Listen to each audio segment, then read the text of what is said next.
everyone, my name is Leanne and today we are going to have a bit of a chatty video about my new job. If you're new here, my name is Leanne and I make videos all about books, and I also work in the publishing industry. So I have worked in publishing for about 18 months now, and before I got my first role in publishing I did a master's in publishing. I always put a little asterisk with that in saying that you don't need a master's to get into publishing, but that's just what I did. Getting into publishing is something that I'm asked about again and again, and I get a lot of DMs about it, and I'm always like more than happy to answer those. In fact, if you ask me about publishing you might just end up getting loads of voice notes from me because I really struggle to consolidate all of my thoughts into just like a message, and I've been more than happy to do that on like a one-to-one basis, and I always will be happy to do that on a one-to-one basis. I have thought about making videos about my process of getting into publishing, advice I have for getting into publishing, but I think for a while I didn't want to make too many videos about it because I didn't think I was any sort of authority on anything. I wanted to make sure the advice I was giving people was actually sound advice, and now having been in the publishing industry for 18 months, I think what I have to say on getting into the industry is pretty valid. It's pretty decent advice. So I will be doing like a full series that I have been promising for ages about publishing. Today I'm not going to talk about any sort of advice kind of things. I just wanted to take a little chance to give you guys a bit of a little life update. So yeah, a little bit of context. Did a master's in publishing, got an internship in publishing that was meant to be for 6 months in one team, and then halfway through my internship a job came up in a different team. It was part of the same sort of like wider team, but in the sort of subsections of that team it was a different team. So I basically was doing half of my internship and half of this new job for about 3 months, and then I started doing the new job full time. And I would say about 6 months into that there was a restructure and a reshuffle within our team, so I ended up in a new team. So I work in sales. I started in trade marketing, which is basically like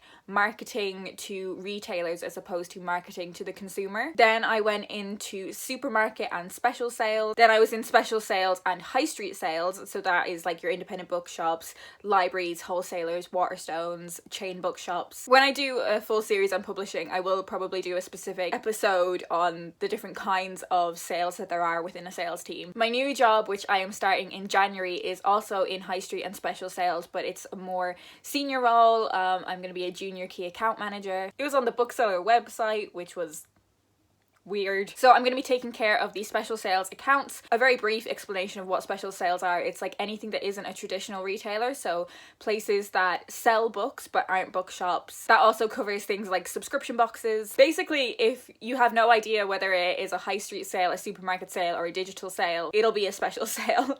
It's basically what I try to explain it as. Like, if you don't know what something would be, it's probably special sales. So I'm going to be looking after all of specials. I'm going to be taking care of one chain bookshop, and then I'm going to be taking care of Ireland, which is very exciting for me. So in my now former place of work I was working across all of the imprints, so that was everything from books for babies and toddlers, middle grade and YA, literary fiction, commercial fiction, book club fiction, serious non-fiction, cookery, self-help, like I was working across everything. Whereas in my new job, I'm specifically going to be working on the kids list. So that is, you know, picture books and all the way up to YA books, which I'm very excited about. It's just going to be something new. Like, one of the things I did love about my previous job was working so broadly across all of those imprints, but now it's going to be really exciting to really hone my energy in on one particular portion of the business. There weren't any like negative reasons why I wanted to leave the company I was at.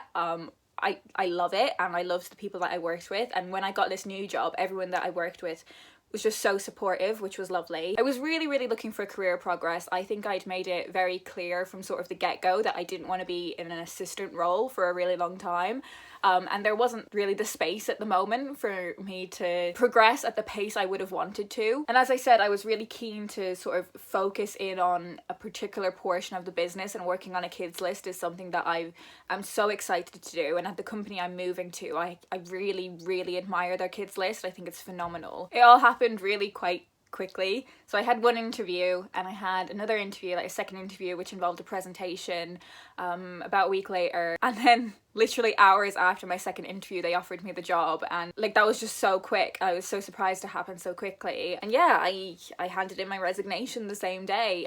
It's obviously like super bittersweet because, as I said, I love where I work. I love the people that I work with. You know, I left in the year where we were celebrating winning Publisher of the Year and also one of our books winning the Booker Prize. But I've definitely made the right decision for me personally, and I'm really excited for a new challenge. I am a little bit nervous, like, not gonna lie, but of the people like I've met so far in my new team, like, they've made me feel really comfortable. They seem like really incredible people. I know the support is going to be there if I need it, and you know, they wouldn't have hired me if they weren't confident that I was capable. It's been strange having such amazing news at the tail end of 2020, you know. It's been obviously such a bizarre year, and I think especially in the sort of earlier parts of the pandemic, I felt like my life had just really stunted. I felt like I had finally got to a place where I was living in the place I wanted to live in, I was doing the job that I wanted to do, I felt like I'd finally built a life that was where I wanted to be. Moving back into my mother's house and not being able to do all of the amazing things that you can do in London, not being able to be immersed in the kind of social aspects of being in publishing and like the really exciting things you get to do, like events and stuff, I felt like my life had really stunted. And I did have a lot of people say to me, like, maybe you should just kind of forget about things like career progression this year and,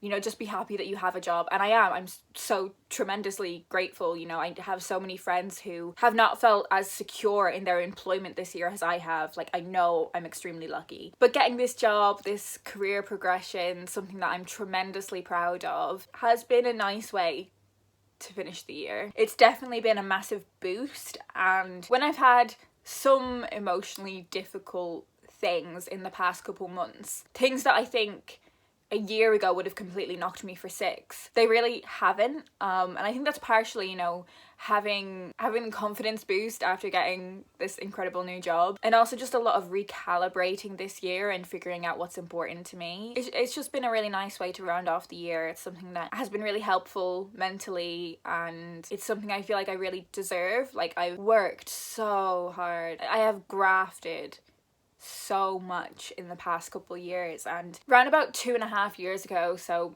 just before I started doing my master's, I was in a really bad place mentally, like mental health in the gutter, like the worst mental place I've ever been in, to the point where I was a danger to myself. And to have gone from that to where I am now, when I was at the point after that mental health spell where I was starting to get back on my feet, if you'd asked me, you know, what do you want to achieve in the next year, in the next 2 years, I have surpassed that so significantly. I don't know how I've done this. I'm just so proud of myself. And that's so easy for me to say now. You know, I've been proud of myself in the past, but I think it was something that I wouldn't have been able to say like confidently, like with my full chest. Like, I wouldn't have been able to, I would have felt a bit bashful about saying I was proud of myself, but now I'm not. Like, I'm tremendously proud of myself. Yeah, I think that's all I really wanted to say.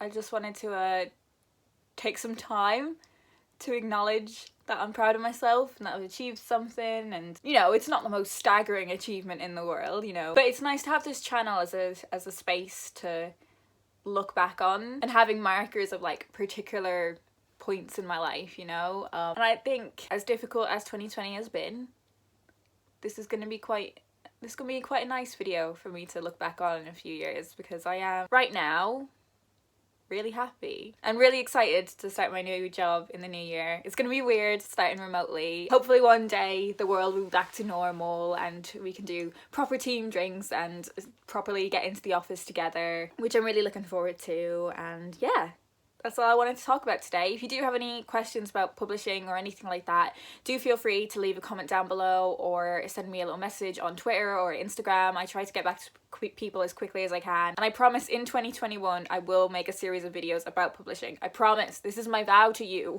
Anyways, I hope you guys are doing well, and I will talk to you in my next video.